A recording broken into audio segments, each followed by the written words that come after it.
कि चेकअप के लिए आई थी। उन्होंने अल्ट्रासाउंड करने के बाद कहा कि इसको ऑपरेशन करने की आवश्यकता पड़ेगी। उनका कहना है कि जब मैंने अपनी मिसेज को बाहर निकाला तो एम्बुलेंस में रखा, तो उनके चेहरे के हाव भाव और जो एक्सप्रेशन जो था, जो विकृत दिख रहा था, कलर भी चेंज था मेरी वाइफ का। उन्होंने बताया कि जब मैं पत्नी का चेक कर रहा था, मेरी पत्नी एम्बुलेंस में पड़ी हुई थी, तो चिकित्सक और चिकित्सा कर्मी और संचालक वहां से भाग गए। कुछ डायरियां प्राप्त हुई जो हमने सीज किया है। किसी में स्पष्टतः लिखा हुआ है शाहिया कमीशन। सबसे बड़ा सर ये बनता है कि जो इस तरह की जो घटनाएं होती हैं तो इसमें क्या एक्शन लिया जाएगा? घटना पे कार्रवाई नहीं होने की तो कोई बात नहीं है, घटना में कार्रवाई होगी। नमस्कार, आप देख रहे हैं न्यूज़ नेक्सस और मैं हूं अभिषेक तिवारी।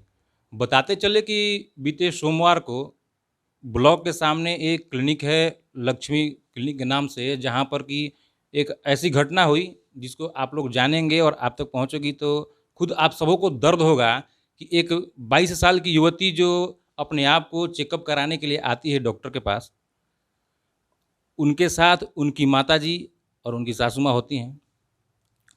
सहिया के संपर्क में वो लोग आती हैं और लक्ष्मी क्लिनिक वो लोग पहुँचती हैं। वहाँ जांच किया जाता है और उनको बताया जाता है कुछ देर के बाद उनको कि आपका ऑपरेशन से डिलीवरी करना पड़ेगा। वो बस अपना जो रेगुलर चेकअप होता है डिलीवरी में, क्योंकि लास्ट महीना था, उसमें आई थी वो लोग। और बताया यही जा रहा है अनेक खबरों के माध्यम से, उनके जो गार्जियन हैं उनके माध्यम से, कि डॉक्टरों की गलती की वजह से उनकी मृत्यु हो जाती है। अभी हमारे साथ गढ़वा सदर अस्पताल के सिविल सर्जन सर हैं, अनिल सर। अभी हम इनसे जानेंगे, क्योंकि सिविल सर्जन होने के नाते जितना स्वास्थ्य व्यवस्था जो भी कुछ होता है पूरे ज़िले में, इनके ऊपर सारा दारोमदार इन्हीं के ऊपर है। सर, जो घटना उस दिन हुआ, सबसे पहले तो आपको कब पता चला इसके बारे में और अभी तक क्या कुछ हुआ है इसमें? सबसे पहले तो मैं उस पीड़ित परिवार के लिए संवेदना व्यक्त करता हूँ। काफ़ी दुखद घटना है। पहली बार इसकी सूचना है कि यहाँ के जनप्रतिनिधि स्थानीय नेताजी के द्वारा बोला गया करीब 6:30 बजे शाम को, सोमवार को ही 6:30 बजे शाम को। उस समय मैं कांडी से आ रहा था। कांडी में एक इशू चल रहा था कि वहाँ पर इमरजेंसी में डॉक्टर्स नहीं रहते हैं, तो मैं 4 बजे शाम को यहाँ से गया ही था कि मैं शाम की और रात की व्यवस्था देखता हूँ कि वहाँ कांडी में मेरे अस्पताल में हो क्या रहा है। तो जब सूचना मिली तो मैं वहाँ से रस किया यहाँ पर। यहाँ पर आने के बाद पीड़िता के पति से मैंने पूछा कि आप मेरी जगह इस घटना का विस्तृत जानकारी बताएं। तो उन्होंने बताया कि चेकअप के लिए आई थी। उन्होंने अल्ट्रासाउंड करने के बाद कहा कि इसको ऑपरेशन करने की आवश्यकता पड़ेगी, बच्चा सुस्त हो रहा है या पानी की कमी है, जो कुछ भी बताया। अभी तो उनका बयान लिया जाएगा तो विशेष पता चलेगा, जैसा कि उनके पति ने बताया।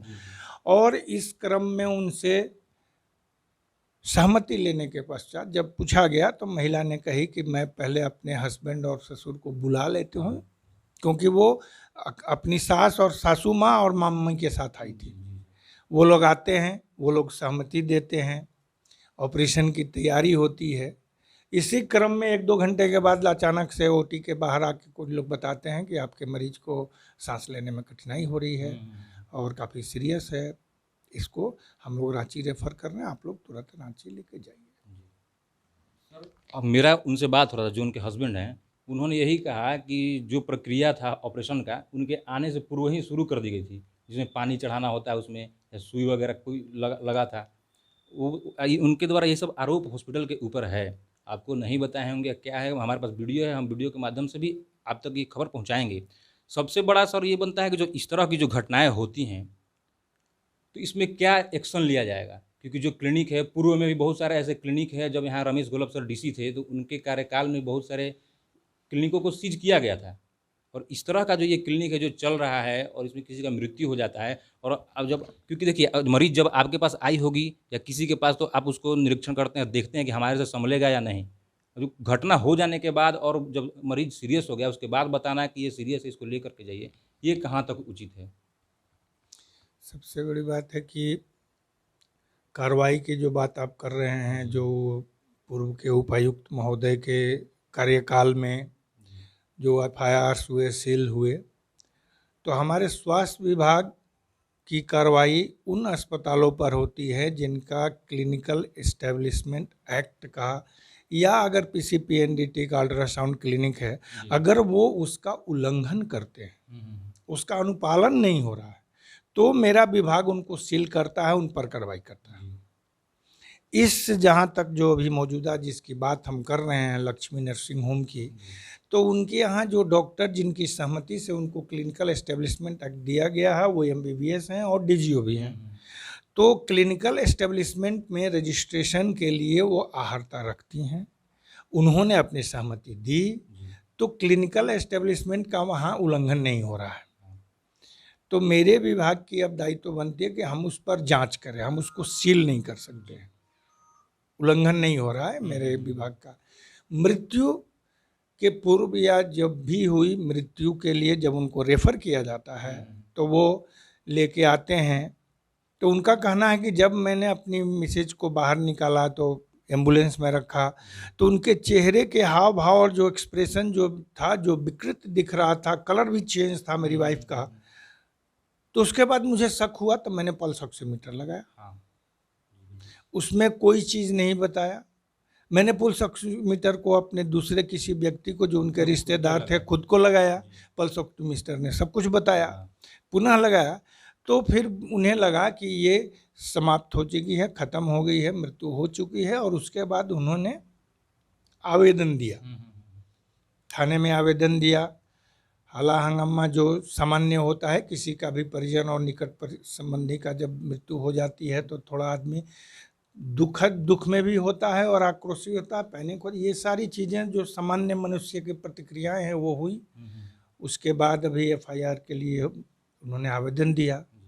उसके बाद डेड बॉडी को पुलिस ने अपने कब्जे में लेकर बजाबते विधिवत मेडिकल बोर्ड के द्वारा मजिस्ट्रेट की उपस्थिति में संपूर्ण प्रक्रिया का वीडियोग्राफी कराते हुए पोस्टमार्टम किया गया है कि डायरेक्ट उस पर डायरेक्टर के लिए बोला गया है, तो डॉक्टरों पर एफआईआर से पूर्व एक मेडिकल रिपोर्ट की आवश्यकता होती है जिसमें उनका मेडिकल नेग्लिजेंस प्रूफ हो सके। उसके लिए भी हम लोगों ने मेडिकल टीम गठित किया हुआ है, उसमें जांच किया जाएगा और जांच करने के बाद जो उचित बातें हैं, जो बिल्कुल सत्य सामने आएगा, वही प्रतिवेदित किया जाएगा पुलिस विभाग को। सर एक बात बताइए, जैसे कोई ऑपरेशन होता है या कुछ भी प्रक्रिया होती है, इससे पहले एक फॉर्म होता है जिसको उनके परिजन, और जहाँ तक मेरी जानकारी है किसी महिला का डिलीवरी में अगर ऑपरेशन होता है तो जो उसका हस्बैंड है उसी के द्वारा उस पर सिग्नेचर भी करवाया जाता है कि कुछ होता है तो आप इसके जिम्मेवार, इस तरह का कुछ है, आप ज़्यादा अच्छा से जानते होंगे, तो उस तरह का फॉर्म आपको कोई प्राप्त हुआ वहाँ से? नहीं, मेरे पास 2-3 पेपर दिए हैं जिसमें इस तरह का कोई कंसेंट फॉर्म, जिसको हम लोग रिस्क बॉन्ड कहते हैं।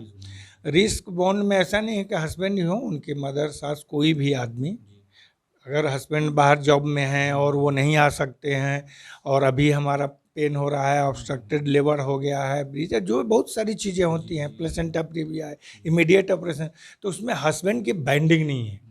कोई भी रिश्तेदार जो ब्लड रिलेटिव्स में आता हो, सास ससुर हो गए, मदर फादर हो गए, भाई हो गया, जो भी हो, वो अपना कंसेंट देते हैं, परंतु वो कंसेंट फॉर्म तो संचालक के पास होंगे। और जब हंगामा होने लगा, इसी बीच उन्होंने बताया कि जब मैं पत्नी का चेक कर रहा था, मेरी पत्नी एम्बुलेंस में पड़ी हुई थी, तो चिकित्सक और चिकित्सा कर्मी और संचालक वहाँ से भाग गए। तो जो भी पेपर होगा उनके पास होगा। जब उनको मैं नोटिस करूँगा, पुलिस नोटिस करेगी, उनका एग्जामिनेशन होगा, बयान लिया जाएगा, तो अगर इस तरह का कोई पेपर उनके पास होगा तो वो सबमिट करेंगे। कब तक इसका सर ये सोल्यूशन निकलेगा कुछ आपके माध्यम से, क्योंकि ये सर बहुत इस तरह का घटना अगर नहीं होता इस पर कार्रवाई तो आगे फिर और होगा। घटना पे कार्रवाई नहीं होने की तो कोई बात नहीं है, घटना में कार्रवाई होगी, मगर कार्रवाई उचित तरीके से हो और न्याय मिले। बिल्कुल। इसमें 2 पक्ष हैं, एक जिनके यहाँ मृत्यु हुई, दूसरा जिन पे चल रहा है, तीसरी पार्टी संचालक भी हैं। तो ये तीनों पक्षों में किसी को भी नाराज़गी नहीं महसूस हो, किसी को ये महसूस नहीं हो कि मुझे न्याय नहीं मिला। एक और सवाल होगा सर, क्योंकि आप देखते होंगे निरंतर पूरा जिला का भ्रमण करते हैं, ये सहिया लोग जो होती हैं गांव के जो लोग होते हैं उनको उतना नॉलेज नहीं होता है और सहिया के चक्कर में आकर के इस तरह के बहुत सारे ऐसे क्लिनिक जो बंद किए गए, उनमें भी मुख्य भूमिका इन सहियाओं का होता था कि जो कमीशन के चक्कर में और इस तरह के सब कुछ के चक्कर में लोगों को वहाँ ले जाते हैं, जिनके साथ इस तरह का दुर्घटना घट जाता है। इसके बारे में आप क्या कहेंगे? और लोगों के लिए इस मामले में उनके हस्बैंड ने भी बताया था कि पूर्व में मैं डॉक्टर सुष्मिता से जांच करवा रहा था, मगर मेरे गांव की साहिया ने कहा कि वहाँ पर बहुत अच्छा ऑपरेशन होता है, चलो, तो वो लेके आई। ये बिंदु भी है कि साहिया भी इसमें इन्वॉल्व है। साहिया और उनका क्या रिश्ता, अगर ये प्रूफ होता है कि साहिया ने गलती की है, साहिया गलती प्रूफ होता है, तो साहिया का चयन ग्राम सभा के द्वारा होता है, मुखिया जी की उपस्थिति में हमारे रिप्रेजेंटेटिव होते हैं। तो मैं संबंधित मुखिया जी को उनके चयन मुक्ति की अनुशंसा करूंगा, ताकि वो एक ग्राम सभा बुलाकर उस सभा में उनके कृत्यों का खुलासा करते हुए चयन मुक्त करें और दूसरी साहिया का चुनाव करें। उनके विषय में अगर उनकी गलती पाई जाती है और वो बिल्कुल साक्ष्य के साथ है, जो कि उनके हस्बैंड हैं, उनकी सास हैं, ये लोग का अगर सबका बयान एक जैसा था, तो उनको चयन मुक्त करने की अनुशंसा विभाग करेगा और चयन मुक्त करेंगे। आप ये बात मानते हैं कि नहीं कि जहाँ भी जो साहिया से रिलेटेड होता है, जो संस्थान है, उसके द्वारा इन लोगों को प्रलोभन दिया जाता है, कमीशन वगैरह दिया जाता है, तभी ये इस तरह का कृत्य करती हैं? क्योंकि और भी हॉस्पिटल थे गढ़वा में, सदर अस्पताल था जहाँ की अच्छा व्यवस्था है डिलीवरी से रिलेटेड हर कुछ का, यहाँ भी लेकर के आ सकती थी। चुनिंदा जगह अगर जा रही हैं तो जो संस्थान है उसके द्वारा भी उनको प्रलोभन दिया जा रहा है। ये मैंने बातें होती हैं बाजार में, हम भी सुनते हैं ना, मगर इसके विरुद्ध कभी कोई ठोस सबूत, जैसा कि अगर मुझे हुआ, मुझे साहिया ने बरगला कर ले गई वहाँ, मैं कभी उसके विपक्ष में खड़ा होकर स्ट्रांगली मैं प्रूफ दूंगा तो अगला कार्रवाई करेगा। बातें सुनने में आती हैं, हम लोग जांच भी करते हैं, फिर अंत में वो कोई आदमी सामने खड़ा हो कि ये कहने को तैयार ही नहीं होता है कि हमको इन्होंने बरगलाया था, हमको नहीं लेगा। मगर मेरे पास जो कुछ नर्सिंग होम्स और क्लिनिक सील किए गए हैं, उनमें कुछ डायरियां प्राप्त हुई जो हमने सीज किया है, जिसमें किसी डायरी में ये लिखा हुआ है कि साहिया का नाश्ता पानी 500 रुपया, किसी में स्पष्टतः लिखा हुआ है साहिया कमीशन। तो उन लोगों पर भी, उन साहियाओं पर भी जो एफआईआर विभाग के द्वारा किया गया है, उसमें साहियाओं का भी नाम है, उन पर भी कार्रवाई होगी। एक सर मेरा आखिरी क्वेश्चन रहेगा, ये सामाजिक तौर पर रहेगा, क्योंकि सदर इस अस्पताल का जो है सो व्यवस्था अभी जो है सो पहले से कहें तो बहुत अच्छा हो चुका है। आप जो गांव में जो लोग हैं जो कैपेबल नहीं है कि 25,000 30,000 रुपया दे करके, जिनको अच्छा अस्पताल बोला जाता है या प्राइवेट हॉस्पिटल बोला, वहाँ ऑपरेशन से बच्चा का जो प्रक्रिया है नहीं करा सकते हैं, तो अभी आप क्या अपील करेंगे कि इस तरह के ये में ना आए लोग और ज़्यादा से ज़्यादा लोग जागरूक हों और यहाँ आएँ? देखिए, एक बात तो मैं आपको स्पष्ट बता दूं कि सरकारी अस्पताल में जो चिकित्सक होते हैं वो रजिस्टर्ड होते हैं।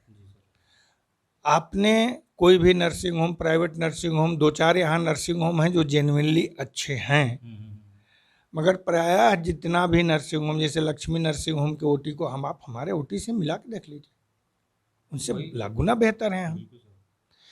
तो इस सिलसिले में मैं आवाम से ये कहना चाहूँगा कि आप अपने परिवार का, न केवल ये डिलीवरी और इन चीज़ों से नहीं, आप एक बार अपने अस्पताल में आए, जिस तरह की भी बीमारी होते, एक बार आप अपने अस्पताल में आए, हमें सेवा का मौका दें और आप स्वयं मूल्यांकित करें, आवाम मूल्यांकित कर ले कि उनका अस्पताल, जो सदर अस्पताल है, उनको किस प्रकार की सेवा दे रहा है, उनको हम संतुष्ट कर पाते हैं, नहीं कर पाते हैं। जैसे कोई व्यक्ति अगर प्राइवेट में कभी भर्ती हुआ, इलाज कराया है, वहाँ का उसने व्यवस्था देखा, वहाँ का ऑपरेशन ओटी का व्यवस्था देखा कि किस प्रकार का उनका ओटी है, वो मेरे यहाँ भी एक बार हमें सेवा का मौका दें हमारे अस्पताल को, और देखें कि हम क्या दे रहे हैं उनको।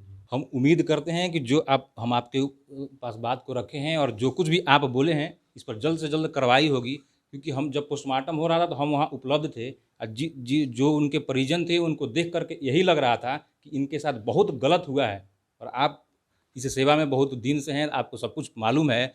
और जैसा भी सर के द्वारा जो कुछ भी बताया गया, आप लोग स्पष्टता से देखिए, और हम कोशिश करेंगे आगे भी इस केस के मामले में सर से मिलें कि क्या कुछ अभी तक हो पाया है, और चाहेंगे हम भी कि जल्दी से जल्दी इसके ऊपर कार्रवाई हो। आप देखते रहिए न्यूज़ नेक्सस और बने रहिए। धन्यवाद। जय हिंद।